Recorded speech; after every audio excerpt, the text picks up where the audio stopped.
When it comes to Warzone, Season 3 has been a game changer. I don't know about you guys, but last season I was so close to uninstalling this game. If it wasn't for you guys, my fans, I really think I would have, because that AUG and M16 meta was just making this game so unplayable. It was so bad that you had to put the worst player in the lobby on a pedestal if he was rocking the M16 or AUG. And don't get me started on the FFAR. That thing's like a SMG/AR/sniper/shotgun, because it was just winning any gunfight. But since they finally fixed it, we're gonna forget about all of that and hop straight into the video, because this game is finally playable again. It's starting to feel like the old days, man, where you could actually, get shot and armor up instead of just getting obliterated by an AUG and not even be able to react. So in today's video, I'm going to be teaching you guys how to win solos in Season 3. And this concept is fairly, I don't want to say easy, because I don't believe any Warzone game is easy, but this is a really good strategic way to win games and be effective. So right now I'm dropping down in Boneyard and getting the scav. Getting a scavenger is completely up to you guys. Usually you have to fight somebody for that scavenger, but luckily nobody landed over here. So that just made the beginning of this game fairly easy. I got a good amount of money pretty fast, and now we're heading straight to the buy station.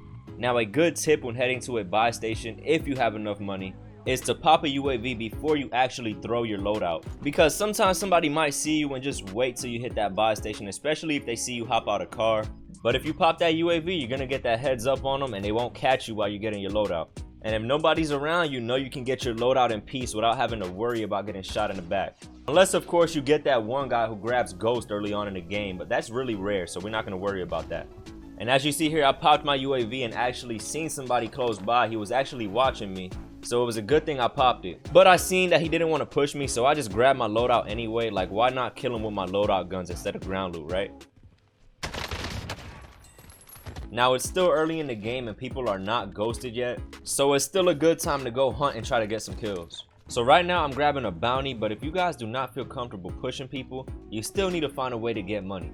So maybe doing another type of contract or just looting up might be better for you, because you have to get money, guys. Look at it as if you're preparing yourself for the end of the game, and the money is helping you throughout the game to get there. Because how many times have you came across the end of the game or mid game and you need to spend some money that you don't even have, and you end up dying because you couldn't buy some armor plates or something like that? It happens all the time. Money wins games. Install that in your head, guys, but don't just go crazy trying to loot a body in the middle of nowhere just because they have a big bag of money and end up getting killed. That's not what I mean. But if you're doing the right things throughout the game, that money's gonna come. Now mid game is really what I want to focus on, but first I'm gonna let you guys watch some of this action.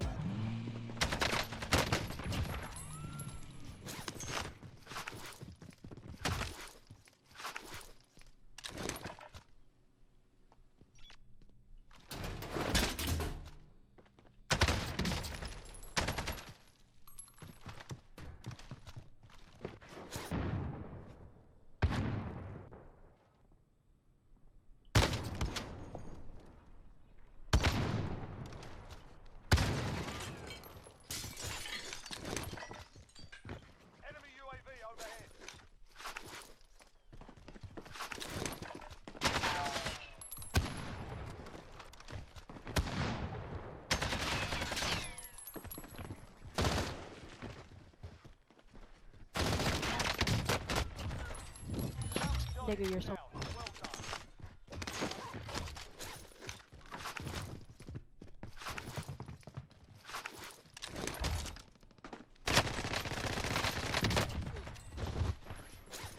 Okay, now that little kid just now was annoying as heck. He was a little rat. Now the free loadout's about to drop, and everybody knows how scary it is when you see another loadout next to yours. But luckily I ended up seeing where these guys were located. They were inside of cars. But if you don't see where they're located, popping a UAV is the best thing to do.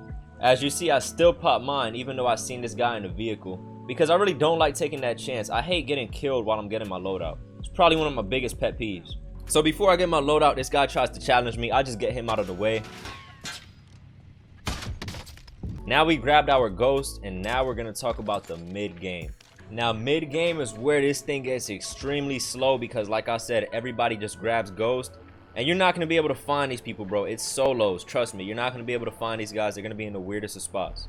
So this is the best thing to do right here, guys. While everybody else is hiding, you don't want to be like these guys just sitting around. You want to prepare yourself for the end of this game. So you cannot go wrong by doing some recons. Now don't get me wrong, sometimes it's pretty challenging doing recons, bro. It's pretty dangerous. That's why I like to grab this truck right here, because it gives you the most protection possible.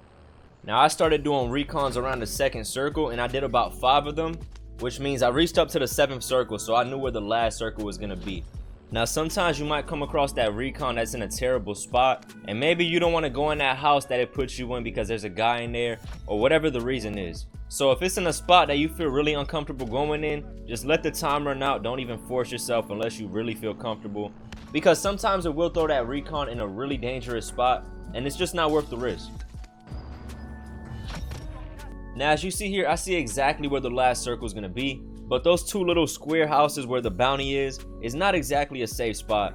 And that's the thing, guys, just because you see where the last circle is going to be doesn't mean you have to go there. It's not always going to be a safe spot. So I'm just going to hold down this building in the meantime and try to see what's going on. Now sometimes you might get lucky and the recon might land exactly on the building, and you can just go in that building and hold it down to win the game, but this is not one of those times. So once this 6th circle closes, I still got to get these kills and clutch it out to win the game. And this is probably the hardest part, guys. You're not guaranteed to win, but doing these tips will make it a lot easier for you. Now I'm going to let the rest of the video play out. Hopefully these tips helped you guys. And like I said, you're not guaranteed to win. Warzone is just, there's a lot going on, man. You're never going to be guaranteed to win, but hopefully these really helped you out. Please like and subscribe, guys. I'll greatly appreciate it. And enjoy the rest of the video. I'm out.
I'll go in the storm and kill you.